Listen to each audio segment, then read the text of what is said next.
সুজন আর মেঘলা দুজনেই থাকত একান্নবর্তী পরিবারে। ফুপাতো ভাইবোন হলেও তারা ছিল যেন একই ডালপালার ফুল। মেঘলা ছিল শান্ত, লাজুক, আর সুজন ছিল ডানপিটে আর সারাক্ষণ হাসি খুশি। কিন্তু মেঘলার চোখে সুজন যেন ছিল এক বিশেষ তারকা। ছোটবেলা থেকেই মেঘলা নীরবে সুজনকে অনুসরণ করত। সুজন যখন বাগানে ক্রিকেট খেলত, মেঘলা তখন দূরে বসে ওর খেলার সঙ্গী হতো।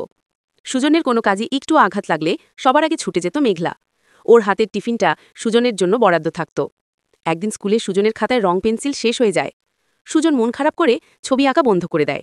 মেঘলা দেখে, টিফিনের ফাঁকে সে দৌড়ে তার ব্যাগে রাখা সেরা নতুন রং পেন্সিল সেটটা সুজনের হাতে তুলে দেয়। সুজন জিজ্ঞেস করে, এটা তো তোর সবচেয়ে প্রিয় সেট মেঘলা, আমাকে দিচ্ছিস কেন? ছোট্ট মেঘলার সামান্য লাল হয়ে মাথা নিচু করে বলল, আমার কাছে অনেক আছে, আর তোর ছবিটা সুন্দর না হলে আমার ভালো লাগবে না। আসলে মেঘলা জানত সুজন এই রং পেন্সিলের জন্য কত খুশি হবে। সুজনের সেই খুশিটুকু দেখার জন্যই মেঘলার এই উপহার দেওয়া।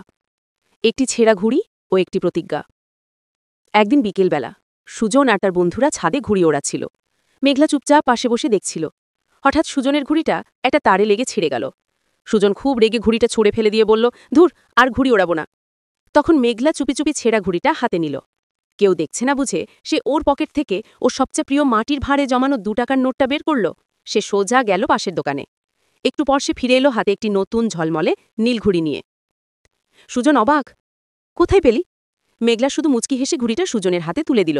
সুজন যখন ঘুড়িটা হাতে নিল তখন সে দেখল মেঘলার হাতটা একটু ফাঁকা। সুজন জানত মেঘলা তার সঞ্চয় খুব সাবধানে রাখে। সুজন আবেগের বশে বলল, মেঘলা, তুই আমার জন্য কত কিছু করিস, তুই আমার সেরা বন্ধু।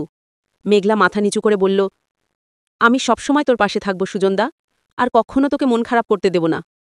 সুজন ঘুড়ি ওড়াতে শুরু করল, আর মেঘলা মুগ্ধ চোখে দেখল আকাশের নীল ঘুড়িটার মতোই যেন সুজনের মুখে হাসি ফিরে এসেছে।